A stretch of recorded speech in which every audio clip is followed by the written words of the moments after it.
Now, I know it may seem a little bit unfair to go out there and talk about a hockey game that in which I did not see, but today I wanted to talk about the Montreal Canadiens' preseason opener against the New Jersey Devils yesterday. Now, before we get into that, though, I just wanted to say that I didn't watch the game in full. I actually didn't have access to it. I tried looking it up on TSN, but then when I found the channel that had the Devils and Canadiens game, it was like, oh, regional blackout, you can't watch it. And I know there are websites to go out there and get by this, but at the same time, I still had some other things to do, and therefore, I wasn't really in a position to watch the game in the first place. Plus, it's preseason, so nobody's really going to go out there and make any big conclusions out of what we see in one 60-minute hockey game. Right? Or should I say, Slavkovsky? Ha ha ha, because no, Shane Wright was not playing, Slavkovsky was, and there are a few things that I wanted to ask, first and foremost when it came to the Canadiens and yesterday's game against New Jersey. The Habs have another day off before they play the Leafs tomorrow, so I felt like today was a nice opportunity to slip in the Canadiens-related questions and answers segment, since we haven't made a video about Montreal in a long time. This video will be mostly informal. It's just me bringing up players that I noticed and talking about the conversations that I had seen online, what other fans of the Canadiens seem to be saying about these players and my opinions on those results, and I also want to go out there in the comments and read what you have to say about these conversation topics too. Starting out with the main guy, the number one attraction, and the guy taken over Shane Wright at the 2022 NHL Entry Draft, JURAJ SLAFKOVSKY. Because when it comes to the way Slavkovsky has played the past few weeks, and I say weeks because I'm talking about the scrimmages, I'm talking about the prospect showcases, I'm talking about this one preseason game against New Jersey, it's been kind of polarizing, I feel. Just the reaction and what people are saying about Slavkovsky in general. There seem to be a lot of Montreal Canadiens fans that are kind of, dare I say, pissed off that Slavkovsky is not going out there and absolutely dominating every shift like a lot of people thought he would be. Now, I don't know why people went out there and thought that that was going to be the case, but it seems to me that there's a lot of Slavkovsky slander on social media to the point that I actually feel compelled to talk about it. Guys, calm down. Just because JURAJ SLAFKOVSKY does not go out there and dominate all 15 to 20 minutes that he's out there on the ice does not mean the guy is a bust. Does not mean the guy should not have been taken first overall. In fact, I probably still would not have taken him first overall. I'm a big believer in Wright, but still, you can't go out there and write off a guy because of a few prospect games, a few scrimmages, and one preseason game too. Oh, but Lego, are you going to go out there and say that Slavkovsky has been perfect? No way, you can't go out there and say that. That's not what I'm saying here either. I'm not going to go out there and make it seem like Slavkovsky has been the perfect player, because nobody is, especially at 18 years old, playing in your first NHL game against other NHL caliber players. Those prospect tournaments, the scrimmages, those don't count.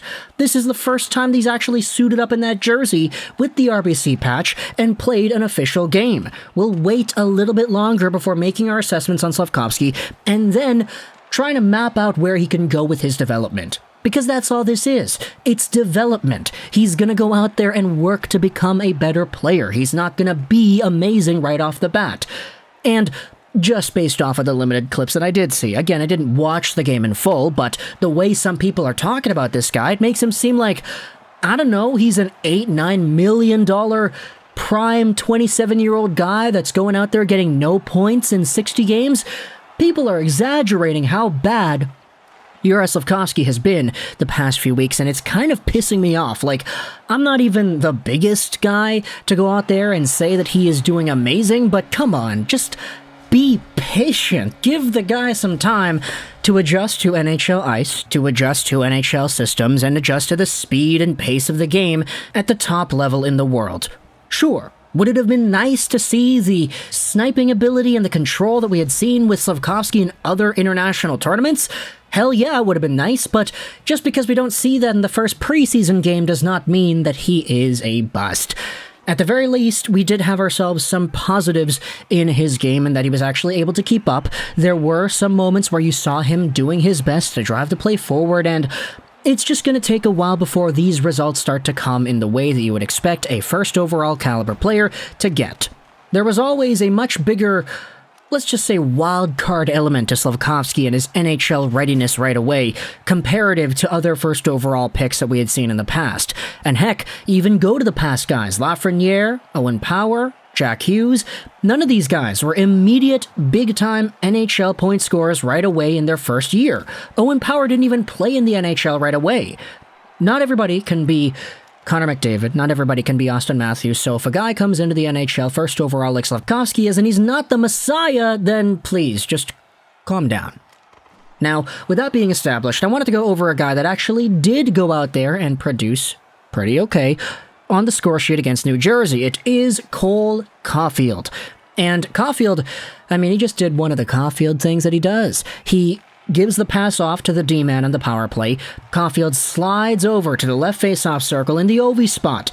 He gets the pass back from the D, and boom, he one-times it up. Top cheese, short side, NHL 22 style. Or should I say NHL 23 style, because you know it's going to go in that way the entire time in the NHL video games for the next few years. But still, man, Cole Caufield is pretty good, and I know I just had this entire speech about, oh, don't let one game's worth of a performance define a guy's entire career's worth of play and whether or not he should have been first overall or anything like that.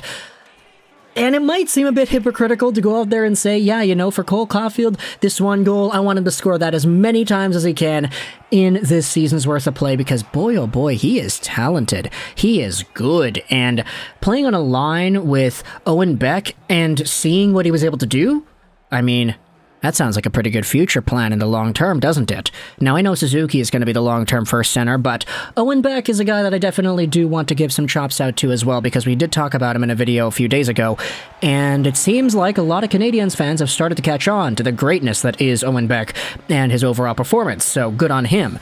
You had yourselves a guy who was the second-line center in Kirby Dach, who I actually have been hearing good things about as well. A lot of Canadiens fans seem very pleased with the potential that he showcased in Game 1. Other than that, though, there were a few other names that I thought stood out. Michael Matheson, I saw his name pop up once in a while. I personally still hate the guy because, yeah, Elias Pettersson, that sucked. But it doesn't change the fact that he apparently played pretty well. Philip Mesar suited up too. It was very cool to see Tomas Tatar on the Devils reach out to Slafkovsky and Mesar after the game and just kind of, you know, give them hugs, talk in Slovak, because that's obviously a connection that the players ended up sharing over there. Former Montreal Canadian Tomas Tatar, he's an absolute beauty. Tomas Tatar, baby! Yeah, I gotta let one more out before we end off this video. But talk in the comments either way, all your thoughts about Slafkovsky, Caufield, Mesar, Beck, Matheson's thrown in there as well, Kirby Dach. There were a few Canadians that were on showcase yesterday against New Jersey, but in a game that I ultimately did not end up seeing, I'm going to need your help to go out there and let me know in the comments how everybody performed. So, do you think JURAJ SLAFKOVSKY played pretty well? Do you think he played as poorly as some people are saying that he did? The Slafkovsky slander has been all over my timeline, and yeah, it's not really been fun to watch, to be honest.